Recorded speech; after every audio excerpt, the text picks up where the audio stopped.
네, 안녕하십니까. 반갑습니다.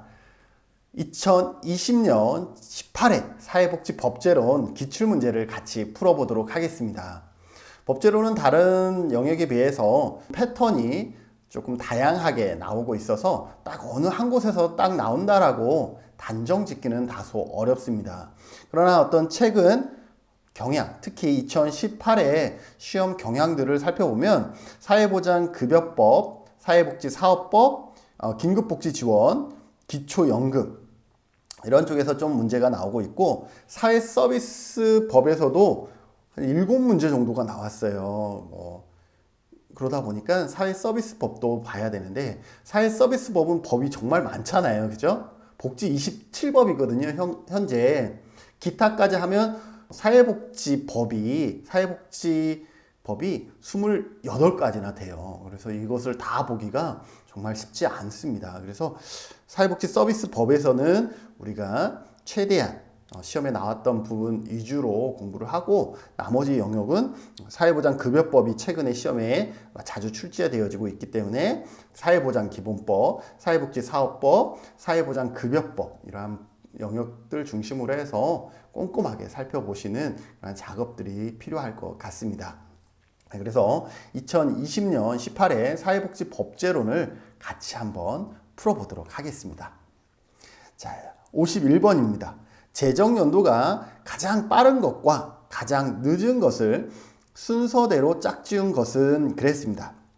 그래서 연도를 알아야 되는데 긴급복지지원법이 언제 만들어졌죠? 2005년에 제정이 됩니다. 2005년에 제정이 돼서 2006년부터 시행이 돼서 2010년까지 한시법이었는데 한시 조항이 사라지면서 지금 계속 유지가 되어지고 있는 것이죠.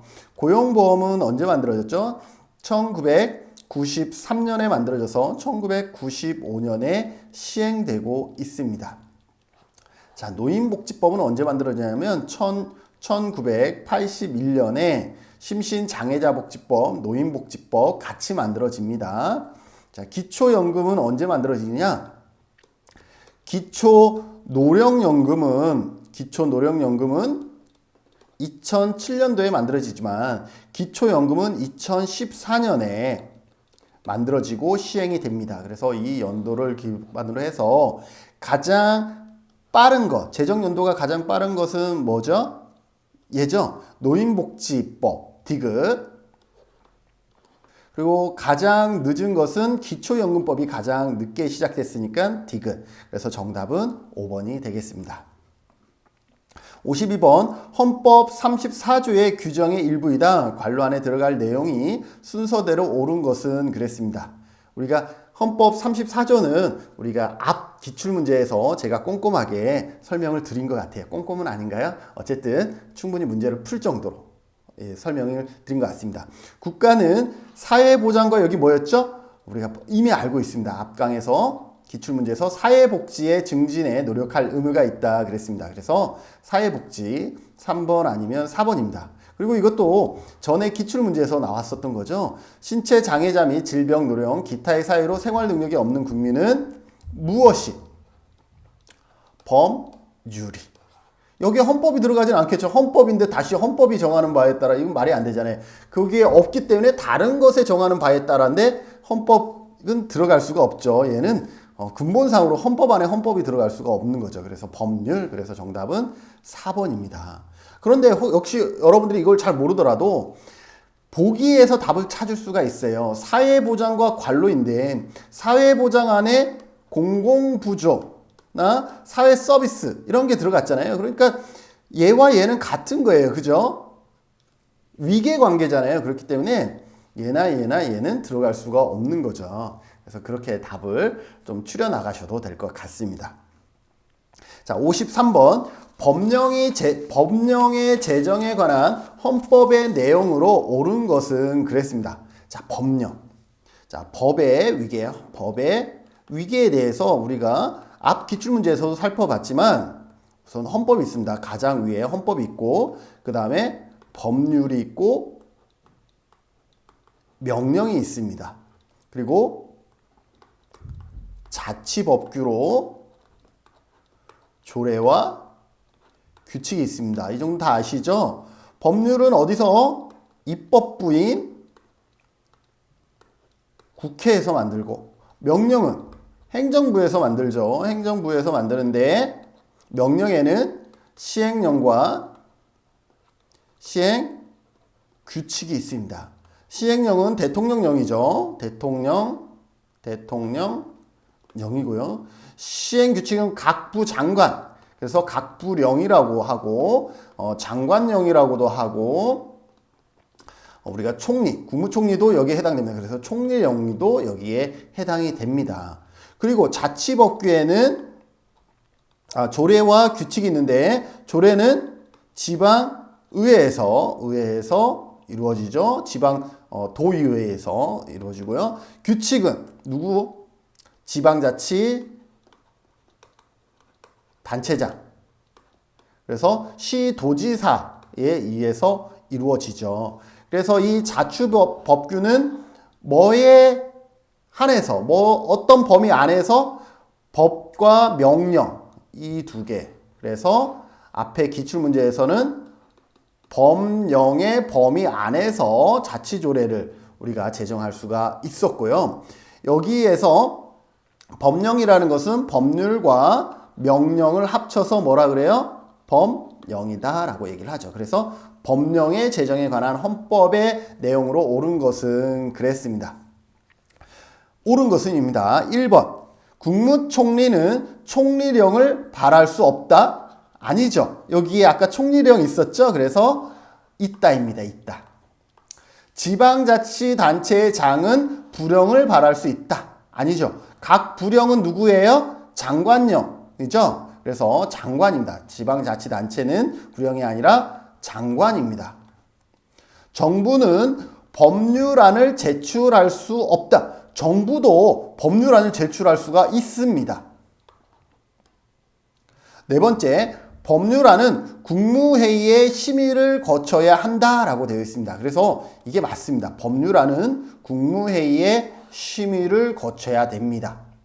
다섯 번째, 법률은 특별한 규정이 없는 한 공포한 날로부터 90일을 경과함으로써 효력을 발생한다 그랬는데 암기하셔야 되겠죠? 공포한 날로부터 20일입니다. 20일. 그래서 특별한 규정이 없으면 언제부터 시행된다라는 그러한 특별한 규정이 없으면 그 법을 공포한 날로부터 20일이 경과함으로써 효력이 어떻게 할 수 있다? 발생할 수 있다라고 보시면 될 것 같습니다. 54번 사회보장기본법상 사회보장제도의 신설, 사회보장제도 신설 또는 변경에 따른 협의 및 조정에 관한 내용입니다. 사회보장기본법 시험에 자주 나오기 때문에 무조건 봐야 되겠죠. 그래서 국가와 지방자치단체는 기존 제도와의 관계, 사회보장 전달 체계와 재정 등에 미치는 영향 등을 사전에 충분히 검토해야 되겠죠. 그리고 지방자치단체의 장은 국무조정실장과 협의하여야 한다라고 했는데 국무조정실장이 아니라 보건복지부 장관입니다. 그래서 지방자치단체나 중앙행정기관의 장은 보건복지부 장관과 협의해야 된다입니다. 밑에도 있잖아요. 그죠? 밑에 거를 참고하면 우리가 충분히 알 수가 있겠죠. 그래서 옳지 않은 것은 어때요? 2번이 옳지 않습니다. 그래서 지방자치단체장이나 중앙행정기관의 장은 보건복지부 장관과 협의해야 된다라고 보시면 되고 4번 국가와 지방자치단체는 사회보장급여가 중복 또는 누락되지 않도록 해야 된다. 중요하고요. 중앙행정기관의 장은 협의에 관련된 자료의 수집, 조사, 분석에 관한 업무를 사회보장정부원에 위탁할 수가 있습니다. 그래서 이러한 내용들을 여러분들이 잘 기억해 두시면 좋을 것 같고요. 그리고 사회보장기본법은요, 여러분들이 기본적으로 시험에 한두 문제 반드시 나오기 때문에 무조건 좀 공부를 별도로 좀 해주시면 좋을 것 같습니다. 사회보장기본법의 내용으로 옳지 않은 것입니다. 사회보장위원회의 위원장은 보건복지부 장관이다 그랬는데 이러한 부분들 아동정책위원회라든지 사회보장위원회는 정책이라든지 사회보장은 사회보장의 범주가 되게 많이 늘어났어요. 그냥 단순히 복지가 아니라 문화, 예술, 체육, 고용 이러한 부분들이 전부 다 사회보장 안으로 들어왔잖아요. 그러면 다양한 영역이 다 여기 고용부도 필요하고 교육부도 필요하고 재정부도 필요하고 다 필요하잖아요. 그런 경우 다수의 영역이 다 거기에 연관되어 있을 때는 한 부서의 장관이 위원장이 되는 것이 아니라 누가 되는 거예요? 국무총리가. 국무총리. 그래서 이게 아니라 국무총리가 되겠습니다. 국무총리. 옳지 않은 것은 그래서 정답은 그냥 바로 1번이네요. 사회보장위원회는 30명 이내의 위원으로 구성된다. 기억하셔야 되고요. 사회보장 기본계획은 5년마다 수립해야 된다. 사회보장 기본계획은 5년이고요. 지역사회 보장계획. 계획은 몇 년이에요? 4년이다라는 것 이렇게 구분해서 사회보장기본계획은 5년이고 지역사회보장계획은 4년마다 수립해야 된다는 것 구분해서 기억하시고 보건복지부 장관은 사회보장 정보시스템의 구축 운영을 총괄한다. 정보시스템이 여기에서는 정보시스템을 구축 운영을 총괄하는 것은 보건복지부 장관이다.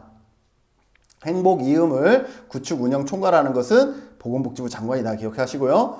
모든 국민은 사회보장 관계 법령에 정하는 바에 따라서 사회보장급여를 받을 권리를 가지고 있다. 그래서 수급권자는 사회보장이니까 예를 들어서 수급권자는 누가 된다라는 거예요? 받을 권리가 있는 사람. 권리가 있는 사람, 모든 국민이 되는 것입니다. 기억해 두시죠. 56번 사회보장 급여의 이용 제고 및 수급권자 발굴에 관한 법률. 사회보장 급여. 최근에 이 사회보장 급여에 관한 내용도 시험에 계속 나오고 있습니다. 무조건 공부하셔야 되겠죠. 2014년에 12월에 만들어져서 2015년부터 시행되고 있습니다.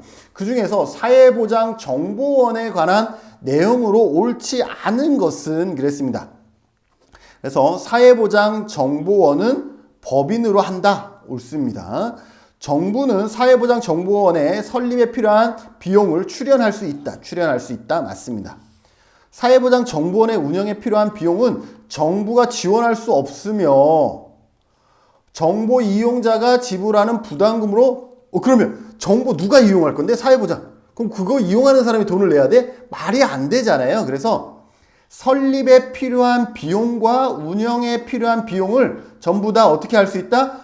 지원할 수 있다. 지원할 수 있다. 있으며 라고 기억해 두시면 되겠습니다. 설립에 필요한 비용 또 운영에 필요한 비용을 정부가 어떻게 할 수 있어? 지원해 줄 수 있다라고 보시면 되겠습니다.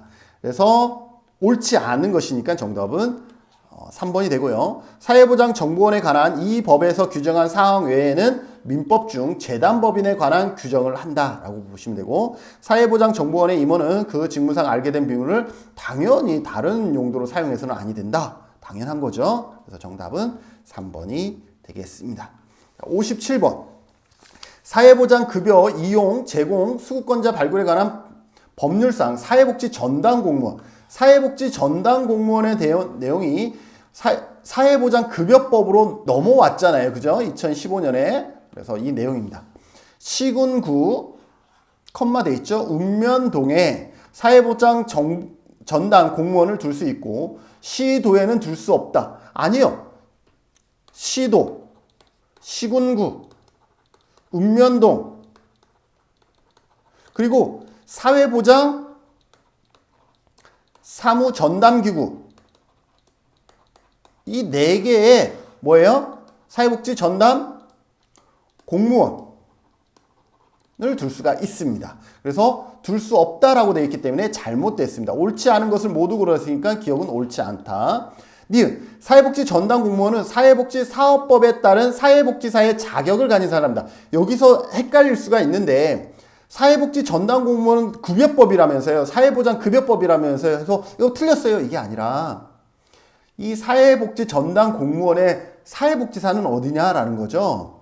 사회복지법상의 사회복지 자격. 그래서 사회복지사의 자격은 어느 법에 의해서 실시되고 있냐면 사회복지사업법에 의해서 실시되고 있습니다. 그래서 이 내용은 맞습니다. 사회복지사의 자격 자체가 사회복지사업법에 의해서 자격이 규정되어지고 있습니다. 그래서 맞고요. 디귿. 시도지사 및 시장군수 구청장은 지방공무원 교육훈련법에 따라 사회복지 전담 공무원의 교육훈련, 이것도 마찬가지예요. 전담 공무원의 교육훈련은 어디에서? 지방공무원 교육훈련법에 따라서 수행되고 있습니다. 이것도 맞죠. 그래서 옳지 않은 것을 고르시오 그랬으니까 옳지 않은 것은 기억 1번만 옳지 않습니다. 그래서 정답은 1번이고요. 58번. 사회복지사업법에서 열거하고 있는 사회복지사업 관련 법률에 해당되지 않는 것 그랬는데, 우리나라 사회복지사업법은요, 찾아보면 복지 27법입니다. 27법. 기타까지 하면 28개가 되고요. 근데 여기에 포함이 되지 않는 게 있습니다. 포함되지 않는 것만 기억하시면 되겠죠? 그게 뭐예요? 사회보험입니다. 사회보험. 공공부조도 포함이 되는데 사회보험은 포함되지 않습니다. 그래서 해당하지 않는 것은 사회보험을 찾으시라는 거예요. 그래서 여기에서 아동복지법, 노인복지법, 입양특례법, 사회복지 공동모금회 이런 거 고민하지 마시고, 사회보험은 건강보험이 사회보험이잖아요. 국민연금, 건강보험, 산재, 고용, 노인 장기요양이잖아요. 그것을 찾으시면 정답은 손쉽게 4번이라는 것을 여러분들이 알 수가 있습니다. 사회보험은 사회복지 사업에 해당하지 않는 사업법에 열거되어 있지 않다라고 보시면 손쉽게 답을 찾을 수가 있는 문제였습니다. 자, 59번. 사회복지사업법상 사회복지법인에 관한 내용으로 옳은 것은 그랬습니다. 자, 사회복지법인은 시도의 허가사항입니다. 시설은 다시 쓸게요. 시군구의 신고사항입니다. 그런데 여기에서 하나만 더 할게요. 법인인데 법인이 하나의 시도에서만 사업을 하는 것이 아니라 다수의 시도에서 사업을 할 수도 있죠. 다수의 시도. 그래서 제주도에서도 사업을 하고 인천, 경기라 그럴까요? 경기도에서도 사업을 한다 그러면 이 법인은 하나인데 여기에서도 사업을 하고 여기에서도 사업을 해요. 그런 경우는 어떻게 하냐면 보건복지부의 허가를 받아야 됩니다. 그래서 이러한 내용들을 여러분들이 좀 기억해서 문제를 풀어보시면 될 것 같습니다. 자, 법인 설립 허가자는 보건복지부 장관이다 라고 되어 있는데, 법인의 설립 허가자는 누구다? 시도지사. 그죠? 그래서 여기는 틀렸습니다. 법인의 설립은 시장, 군수, 구청장이 아니라 뭐라 그랬어요? 시도지사. 해산한 법인의 남은 재산은 설립자에게 기속된다? 그러면 법 하다가 나중에 끝나면 다 내 재산다니까 엄청 좋네. 보조금 엄청 받고 건물 짓고. 아니죠. 설립자에게 기속되는 것이 아니라 누구한테 됩니까? 국가 및 용어가 국가 및 지자체에 기속이 됩니다. 그래서 이것도 잘못됐고요. 네 번째, 이사는 법인이 설치한 사회복지시설의 장을 겸직할 수 있다. 맞습니다. 시설장은 이사 겸직이 가능하죠. 그런데 직원은 이사 겸직이 불가합니다. 그래서 시설의 장만 이사 겸직이 가능합니다. 감사인 경우는 어때요? 시설에는 이사와 감사가 있는데 감사는 시설장도 겸직이 안 되고 직원도 당연히 겸직이 안 된다라는 거 같이 기억해 두시면 될 것 같고, 5번. 주된 사무소가 서로 다른 시도. 이거예요. 주된 사무소가 서로 다른 시도에 소재한 법인이 합병할 경우에는 시도지사의 신고사항이다. 아니에요. 보건복지부의 허가사항입니다. 그래서 잘못됐다라고 보시면 될 것 같습니다. 자, 60번. 사회복지사업법상 사회복지시설의 운영위원회에 관한 옳은 설명입니다. 자, 이사가 있고 시설에는 운영위원이 있죠. 이 이사는 7인 이상, 시설장 포함 7인 이상이고 의결권을 가지고 있습니다. 결정할 수 있는 의결권을 가지고 있는데 운영위원회는 의결권이 없어요.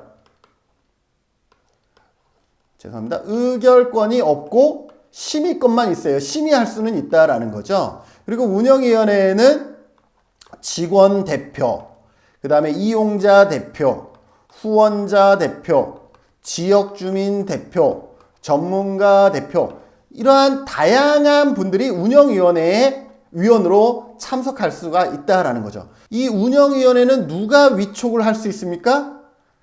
시설이기 때문에 시설의 설치는 시군구잖아요. 그래서 시군구청장이 위촉을 하게 됩니다. 이러한 내용들을 기본으로 해서 문제를 풀어볼게요. 시설의 장은 운영위원이 될 수 없다. 옳은 것은 이죠. 시설의 장은 운영위원이 될 수 없다. 아니요, 있다.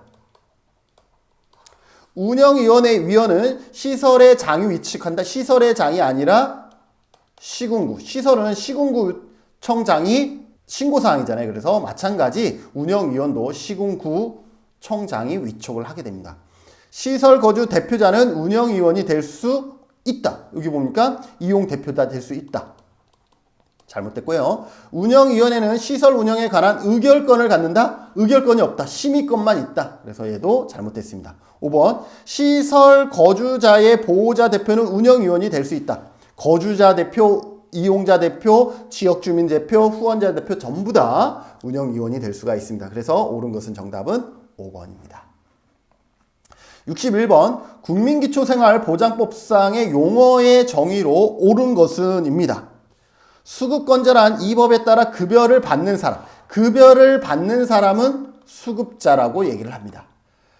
수급권자란 받을 권리가 있는 사람, 모든 국민이 되겠습니다. 2번 기준 중위소득이란 국민 가구소득의 평균값을 말한다? 평균값 아닙니다. 중위값입니다. 평균값은 이거예요. 1111115. 그러면 이것의 평균값은 뭐가 되겠어요? 뭐 2든 3이든 나오겠죠? 그런데 중위값은 이렇게 순서대로 나열했을 때 가운데 값인 1이 되는 것이죠. 그래서 중위값은 가운데 있는 값이에요. 평균값하고는 다릅니다. 그래서 중위값이다. 이것도 잘못됐습니다. 보장기관이란 이 법에 따른 급여를 실시하는 사회복지시설을 말한다. 이것도 기억하시죠? 보장기관은 국가와 지자체, 썩이 좀 아닌가 봐요. 보장기관은 국가와 지자체입니다. 반면에 보험자라고 가끔 나오죠. 보험자라고 나오는데 보험자는 공단이 여기에 해당됩니다. 그래서 보장기관은 국가와 지자체, 보험자는 공단이라는 것 여러분들이 기억해 두시면 좋을 것 같고요. 그래서 잘못됐고요. 네 번째, 소득인정액이란 보장기관이 급여의 결정 및 실시 등에 사용하기 위하여 산출한 개별 가구의 소득 평가액과 재산의 소득 환산액을 합한 금액이다. 맞습니다. 소득 인정액은 일단 소득 평가액 플러스 재산도 소득으로 바꿔줘야 되거든요. 재산의 소득 환산액 전부 다 소득으로 바꿔줘야 되기 때문에 소득 평가액과 재산을 소득으로 바꾼 재산의 소득 환산액, 이것을 합한 금액이다. 맞습니다. 다섯 번째, 최저 생계비란 국민이 쾌적한 문화생활을 유지하기 위하여 필요한 적정선의 비용을 말한다라고 얘기를 했는데, 쾌적한 문화생활이 아니라 건강하고 문화적인 생활을 하는 것이고, 적정선이 아니라 최저의 수준을 말합니다. 그래서 잘못됐습니다. 정답은 4번이 되겠습니다. 다음 62번입니다. 국민기초생활보장법상 자활지원에 관한 설명으로 옳지 않은 것입니다. 1번 보장기관은 자활지원 사업의 원활한 추진을 위하여 자활기금을 적립한다. 맞습니다. 보장기관은 지역자활센터에 공유재산이 무상으로 임대 지원할 수가 있습니다. 보장기관은 수급자 및 차상위가 자활에 필요한 자산을 형성할 수 있도록 재정적인 지원을 할 수가 있습니다. 보장기관은 수급자 및 차상위자의 자활 촉진에 필요한 사업을 수행하기 위하여 법인 등의 신청을 받아 지역자활센터를 지정할 수가 있습니다. 여러분들 다 기억해 두시고요. 정답은 5번입니다. 수급자 및 소득 인정액이 기준 중위소득의 100분의 70 이상인 자는 상호 협력하여 자활기업을 설립 운영할 수 있다라고 했는데, 여기 위에도 보시면 수급자와 차상이라는 단어가 계속 나오고 있죠. 자활이라는 것은 수급자와 차상이자들의 워크페어를 지원하는 겁니다. 워크페어. 일할 수 있도록 지원해 준 건데, 수급자는 여기에 나왔고 차상위는 소득 인정액으로 바꾸면 소득 인정액이 중위소득의 100분의 50 이상도 아니고 이하. 소득이 이 이하라 해야 중위소득이지 100분의 70 이상이면 중산층이에요. 중산층. 그죠? 그래서 수급자와 차상위 계층을 지원하기 위한 그러한 사업이 자활사업인데, 차상위의 기준은 기준 중위소득의 100분의 50 이하인 사람을 얘기를 합니다. 그래서 5번은 이러한 내용만 알아도 기준 중위소득의 100분의 70이 잘못됐구나, 이것을 우리가 알 수가 있겠죠. 63번 긴급복지지원법의 내용으로 옳지 않은 것입니다. 자, 1번 주거지가 불분명한 자도 긴급지원 대상자가 될 수 있습니다. 당연하죠. 긴급지원 대상, 불황인 같은 경우는 주거지가 어딘지 모르는 경우가 되게 많죠. 우선적으로 긴급지원 대상자가 될 수 있다라는 것이고요. 두 번째, 국내에 체류하는 모든 외국인은 긴급지원 대상자가 될 수 없다. 모든 외국인은 긴급. 여기에서 답이 나왔죠. 모든이라는 단어가 나오면 일단 답을 모를 경우에는 의심해 보라는 거죠. 일단 모든 외국인은 긴급지원 대상자가 될 수 없다라 그랬는데, 이거는 잘못됐고요. 어떤 경우? 일단 대한민국 사람과 혼인한 사람은 긴급지원 대상자가 될 수 있죠. 그리고 이혼을 했거나, 이렇게 결혼을 했지만 이혼했거나 배우자가 사망했을 경우, 이혼했거나 사망했는데도 불구하고 대한민국 국적에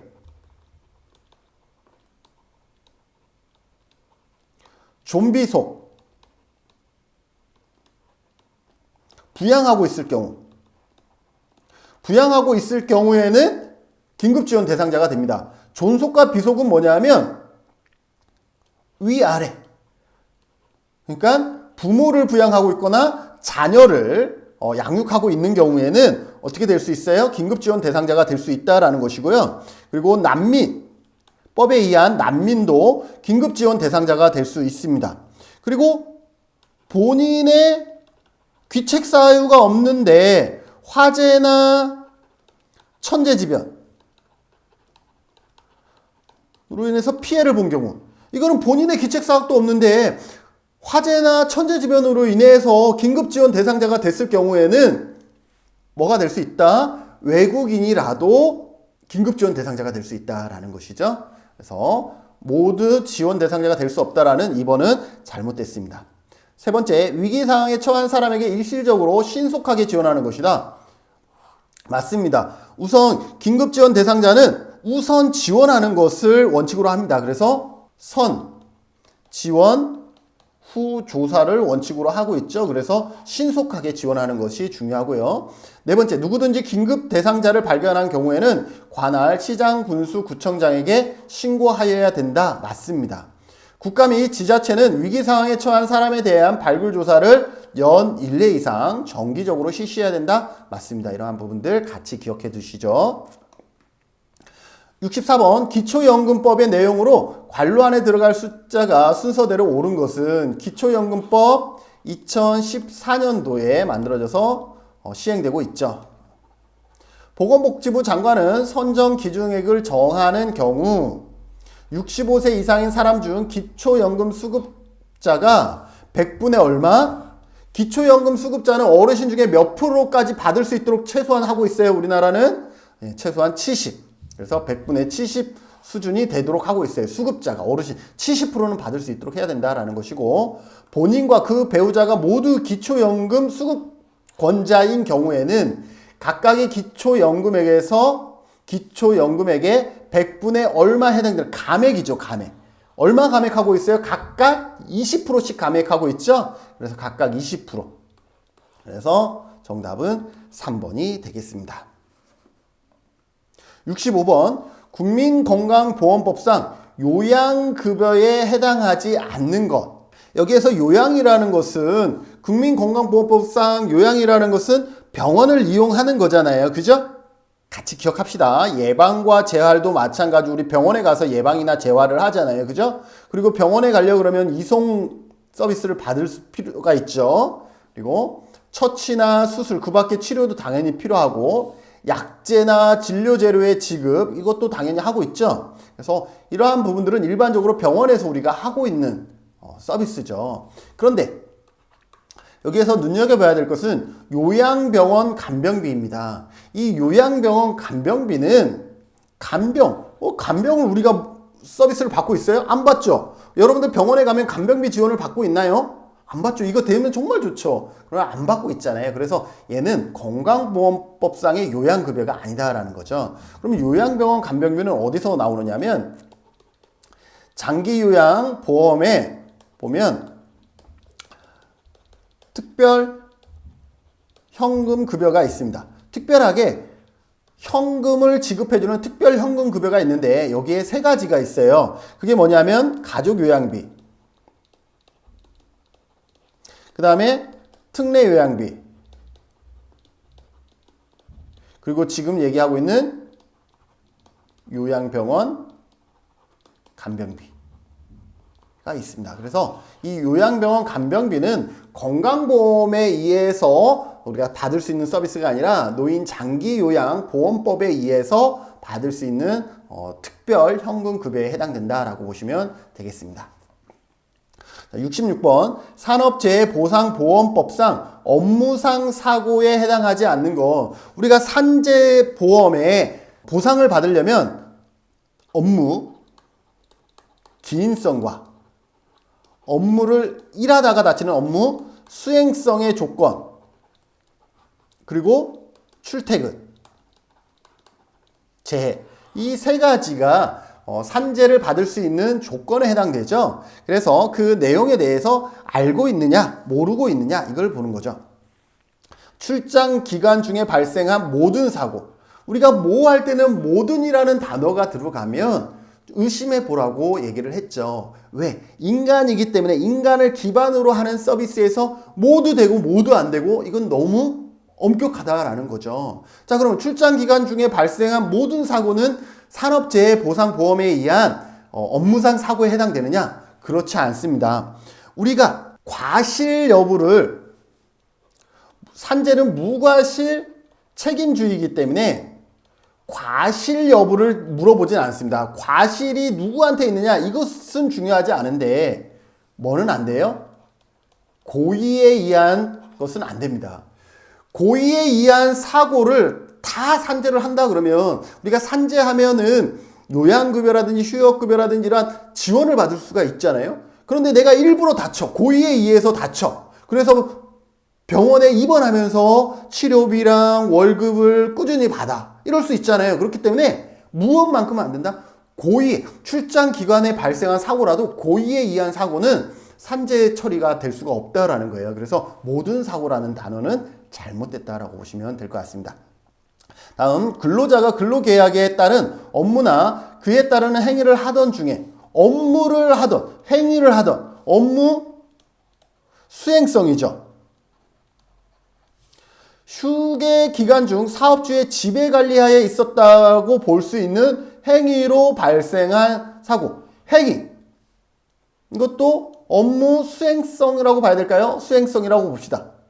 휴게 시간이라도 누구의 지배, 사업주의 지배하에 있었다 그러면 이것도 산재 처리가 된다라는 거죠.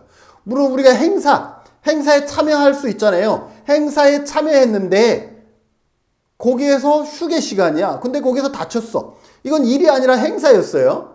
그럼에도 불구하고 산재 처리가 가능하다라는 것이고, 사업주가 주관하거나 사업주의 지시에 따라 참여한 행사나 행사 준비에서, 이것도 마찬가지 사업주의 지시나 지배하에 있었기 때문에 마찬가지 산재가 되고요. 사업주가 제공한 시설물 등을 이용하던 중 그 시설물 등의 결함이나 관리 소홀로 발생한 것도 산재가 가능하다라고 보시면 되겠습니다. 자, 67번. 고용보험의 내용으로 옳은 것은입니다. 고용보험. 고용보험은 고용노동부 장관은 보험사에 대하여 3년마다 평가를 하여야 된다라고 되어 있는데, 고용노동부 장관은요, 보험사업에 대해서 3년마다 평가를 하는 것이 아니라 상시적이고 체계적으로 평가를 하여야 된다라고 되어 있습니다. 보험 사업에 대한 것을 어떻게 3년 미뤘다가 하는 것이 아니라 상시적이고 또 체계적으로 해야 된다라고 되어 있습니다. 그래서 잘못되어 있고요. 국가는 매년 보험사에 드는 비용의 20%를 특별회계에서 부담해야 된다 그러는데, 특별회계가 아니라 일반 회계에서 부담을 해야 됩니다. 세 번째, 피보험자는 이 법이 적용되는 사업에 고용된 날의 다음 달부터 피보험자는 그날부터 적용되는 게 좋은 거죠. 그래서 다음 날이 아니라 그날부터죠. 고용된 날부터. 그래서 잘못됐고요. 실업급여로서 지급된 금품에 대하여서는 국가는 국세기본법에 따른 모든 공과금을 부과하여야 한다라고 했는데, 아니죠. 공과금을 부과하지 않는다라는 거예요. 이거는 실업급여로 했는데 이걸 또 공과금을 부과해? 말이 안 되잖아요. 그죠? 이것도 부과하지 않습니다. 다섯 번째, 고용보험 사업장은 장으로 고용안정, 직업능력 개발, 실업급여, 육아휴직급여, 출산 전후휴가급여 등을 실시할 수 있다 그랬는데 맞습니다. 그래서 이 사업 자체를 여러분들이 기억하시면 고용안정과 직업능력 개발 사업, 실업급여, 육아휴직급여 및 출산 전후 휴가급여 이러한 부분들이 있다라는 것 여러분들 이 시간에 또 기억 몰랐다면 이 시간에 기억해 두시면 좋을 것 같습니다. 68번 노인 장기요양보험법상 장기요양급여 제공의 기본 원칙에 해당하는 것을 모두 고르시오 그랬습니다.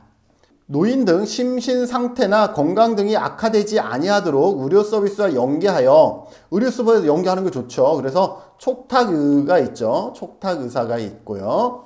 노인 등이 자신의 의사와 능력에 따라 최대한 자립적으로 일상생활을 수행할 수 있도록 제공해야 된다. 우리가 어르신을 돌본다 그래서 어르신이 할 수 있는 것을 다 해버리면 안 되는 거예요. 그러면 자립이 떨어져요. 할 수 있는 기능도 나중에 못하게 되는 거죠. 그래서 최대한 자립을 유지시켜 줘야 되고, 노인 등이 가족과 함께 생활하면서 가정에서 장기요양을 받는 재가급여를 우선적으로 제공해야 한다 그랬는데, 재가급여를 우선적으로 하고 그럼에도 불구하고 집에서 생활하기 어려울 때는 시설을 이용하도록 이렇게 되어 있습니다. 그래서 재가급여를 우선 원칙으로 한다라는 것도 기본 원칙으로 여러분들이 기억해 두시면 좋을 것 같고, 리을 노인 등 심신상태, 생활환경과 노인 등 및 그 가족의 욕구, 선택을 종합적으로 고려하여 필요한 범위 내에서 이를 적정하게 제공한다. 다 맞네요. 그래서 정답은 5번이 되겠습니다. 자, 69번 아동복지법의 내용이다. 관로안에 들어갈 내용을 순서대로 옳은 것은 그랬습니다. 자, 국무총리, 아동에 관련 건데 국무총리의 소속으로 두는 거. 국무총리가 소속이 되는 것은 뭐예요? 정책이 들어간다 그랬죠? 그래서 아동정책 이게 됩니다. 시도지사, 시장, 군수, 구청장의 소속으로 무엇을 할 수 있냐 하면 아동복지심의위원회를 둘 수가 있습니다. 아동복지심의위원회. 이렇게 둘 수가 있고요. 그 다음에 보건복지장관은 아동정책 기본계획을 5년마다 수립하여야 한다라고 되어 있습니다. 그래서 5년. 보건복지부 장관은 아동종합실태도 마찬가지 5년입니다. 그래서 여기도 5년입니다. 그래서 정답은 5번이 되겠습니다. 그래서 여러분들이 이것을 통해서 또 기억하시면 돼요. 나 몰랐는데 그러면 아동정책기본계획과 아동종합실태는 각각 5년이고 아동정책조정위원회는 국무총리 그리고 시도지사, 시장, 군수, 구청장의 소속으로는 아동복지심의위원회를 둘 수 있다. 이렇게 여러분들이 기억해 두시면 되겠습니다. 자, 70번입니다.